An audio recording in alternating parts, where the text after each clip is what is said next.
Здравейте, приятели! Днес искам да си поговорим за нещо, което мисля, че ще ви е супер интересно. Всъщност са бая работи, събрал съм в този клип. Супер много неща, които искате да чуете и да си поговорим за тях, тъй като пазара стана интересен и не се знае колко време ще продължи и сега момента се действа по доста направления, така че дайте да започнем с това видео. Така съвсем без да ви отекчавам, ще се опитам възможно най-безболезнено да ви покажа една графика, която виждаме пред нас. И тук съм отбелязал всеки ноември месец до сега в историята на биткоин и нека започнем от самото начало и видим как варират. Започваме от минус 9% през 2011 година, ето тук. След това стават 12%, 470, 12, 6, за сега има само един лош, 55, минус 37, минус 17, 3 лоши, на 6-7 добри на този етап, 42, минус 7, минус 16. Като гледате как последните 2 ноември месеца са минуси, всяка вероятност може би е време този ноември месец да бъде на плюс и за сега биткоин не е показал, че забавя скоростта и всъщност консолидира доста добре на нивото, което успя да покори преди буквално няколко дена. Затова смея да твърдя, че може би все още ни очакват доста добри времена, но нека да поговорим всъщност за някои слонове в стаята. Първо ще започна с това, като кажа, че всяка вероятност другата година наистина би трябвало да бъде доста булиш, ако наистина не видим доста голямо изсипване в фондовата борса, което всъщност по всяка вероятност трябва да се случи тази година и след малко ще ви кажа защо. Но другата година имаме така наречената биткоин трайфекта, очакваме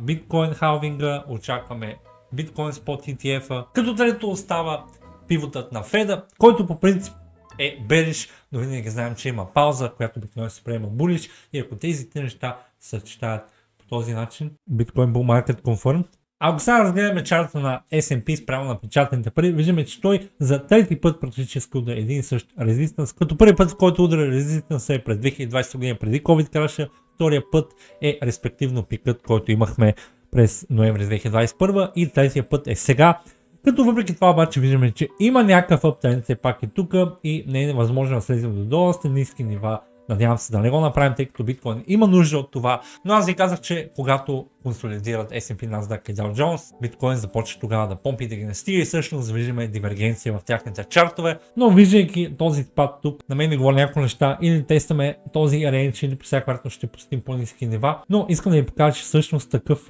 тип чарт, въпреки че това е за напечатаните пари, сме виждали при S&P през 70-те години по време на високоинфлационни времена в Америка и всъщност не виждам защо корекцията в момента да не е подобна на ето тази тук и всъщност в момента, в който я открие, да бъде и пивотът за Фед, да бъде и момента, когато изненадващо магически се одобряват ETF-ите за биткоин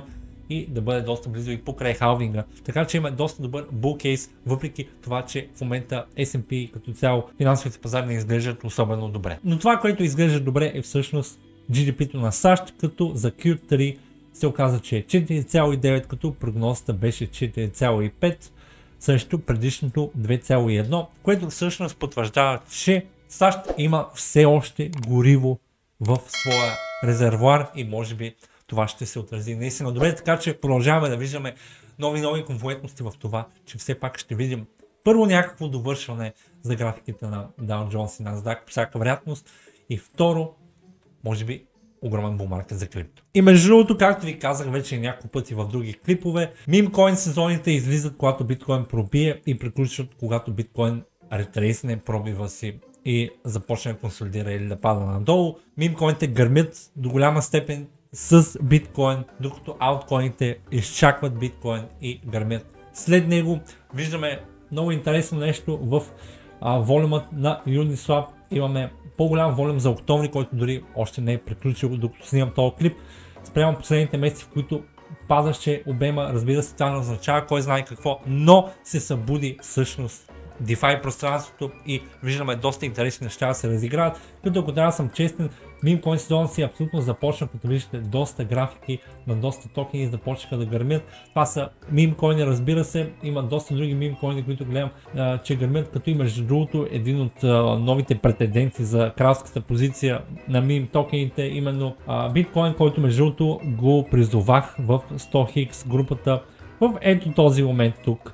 в момента се намира на 165 милиона пазарна капитализация. Да, това е скандално много и отново ви го показвам само защото това са пари, които после по всяка вероятност ще започнат да преливат в малките мемкоинчета, но този проект или прави един голям ретрейсмент или всъщност се готви за пробив, като виждаме, че много други започват да пробият. И между другото, ето един токен, който мисля, че официално в клип не съм говорил за него, но от доста време говоря за него в StockX каналите в Discord и в Telegram, като вчера пуснах един твит, в който аз се опитах да обясня защо мисля, че има bull case за калциум, като съм написал, че остават последни няколко дни или дори часове да купят хората калци на под 3 цента, според мен, разбира се. И съм дал причините, като тук съм изобразил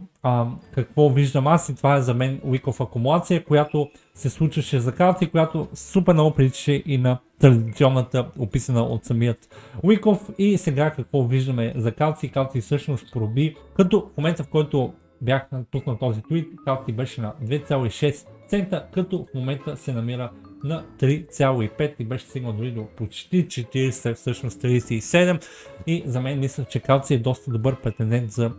един доста добър мемкоин сезон. Може би ако отворим графиката му на малко по-голям таймфрейм, ще видим, че доста прилича на всички чартове, които сме виждали до сега да гърмят директно нагоре. Между другото, нещо, което е интересно за калци, като ако цъкнем пък на контракта, може да видим, че този контракт всъщност е създаден от Shiba Inu Deployer 2.0, като знаете, че другите проекти на Shiba са няколко милиарда, няколко 100 милиона и почти няколко 100 милиона, съответно Leash, Bone и Shiba, като този контракт беше създаден по погрешка и беше овертейкнат, взет от комьюнитито и в момента го помпат. За мен има доста голям кейс да направи много хиксове, разбира се, това не е финансов съвет, но това е нещо, което следя практически от самото начало, и след като заформи много добра капитулираща и акумулираща структура, в крайна сметка според мен това се е запътило нагоре. Не знам този клип, като го пусна, дали всъщност няма да се намира на по-високи нива, но ще ви споделя някои други проекти, които наблюдавам от известно време сам, които мисля, че са супер интересни. Един от тях е Web AI, който успях да купя на доста по-ниско ниво и той най-накрая брейкаутна. Тук ще го брейкдаун, видите какъв перфектен акумулиращ чарт има за този проект. Това е всъщност Telegram бот, който ви позволява да правите веб сайтове директно от Telegram. Мисля, че самия Telegram токен, като се издига в класацията в крипто, вече почти в топ 10 тонкоина. Има доста добро предразположение, проекти, които се градят едновременно и на Ethereum мрежата, и на Telegram екосистемата, да продължават да виждат доста добри възходи и да виждат собствени маркет сайкли, като и от другите проекти, които иска да изподеля е 0x Leverage, който е проект, между другото, само да се върна обратно, вебсайт е с $400,000 пазарна капитализация, 0xl е с 3 милиона и половина, като проектът вече си е тръгнал на собствен булран. Разбира се, не знам докъде може да стигне, но ако видим наистина пазара да засилва своето темпо, очаквам да видя засилване и в този проект, дори още повече. Разбира се, малко е високо в момента, не мога по никакъв начин да казвам добра идея или не да се купува сега точно, но сигурно е проект, който ако успее да се задържи и да се изгради добра база до края на оставащия bear market или поне до края на началото на този bull market, защото този проект да не стигне няколко 100 милиона и дори милиард, разбира се, но това първо предстои времето да го покаже. Като друг интересен прецедент е този Liquid Protocol, който в момента се намира в корекция. Разбира се, може да е започнал и своя даунтренд, така че аз бих се случвал за по-ниски цени, съответно да се влезе. Смея да твърдя, че аз съм влезнал във всички проекти, които ви показах до сега, 0xl, Web AI, Calcium и дори в LP, като Liquid Protocol е много интересен проект, който, както виждате, обяснява Advanced Liquidity Lending Solution. Може сами влезете в сайта и да прочетете повече за този проект, но аз мисля, че този проект е обречен по всяка вероятност да успее, като виждате, че капитал му е само 1,73 милиона маркет кап, като пак ви казвам, може би ще претърпи някаква корекция преди да продължи нагоре. И нещо друго, което е много интересно, трябва да добавя е, ако видите в DeFi Llama сайта, сме дали да сравним протоколи и виждаме как се представят протоколи по заключена в тях ликвидност. Всъщност има един, който изпъква и който расте, докато практически всички останали падат, и това е небезизвестния Lido DAO, който между другото Lido е на около 1 милиард пазарна капитализация, ако не се лъжа, почти 2 реално, като разбира се, виждате, че по цялата му графика, ако я гледаме, той реално не е имал никога bull market и стои само в един рейндж и успя да задържи доста високи нива по време на този bear market, като пикът му е бил около 6,50, в момента се намира на 1,80. Мисля, че този проект, предвид факта, че капитала му е по-малко от 2 милиарда, а заключените пари в него в момента са почти 16 милиарда, сами се сещате, че в един момент нещата започват да добият някакъв еквилибриум и се очаква, както по време на миналия bull market, протоколите, с които имаше много заключени пари, като Луна, като Solana и така нататък, да успят да достигат гигантски пазарни капитализации, като Lido, разбира се, и сериозен проект, както и предишните няколко, които ви изборих, като е доста по-голям и доста по-сейф бет, но аз мисля, че това е един страхотен проект, който може да държите като blue chip за следващия bull market, като проектът е наистина един от най-използваните проекти на Ethereum мрежата през последните няколко месеца, дори бих казал няколко години. Ще завърша клипа с някои интересни неща. Знаете, бях ви дал една прогноза, която за момента поне не се изпълнява, но не виждам защо биткоин доминантността да не продължава да расте и да стигне до над 60%, като след това видим някакъв дроп, евентуално, като разбира се, докато биткоин доминантността расте, алткоините също растат по всяка вероятност, но биткоин е героят и в момента всички максита крещят с пълен глас, че те са топа и само биткоин е топ и нищо друго не си струва.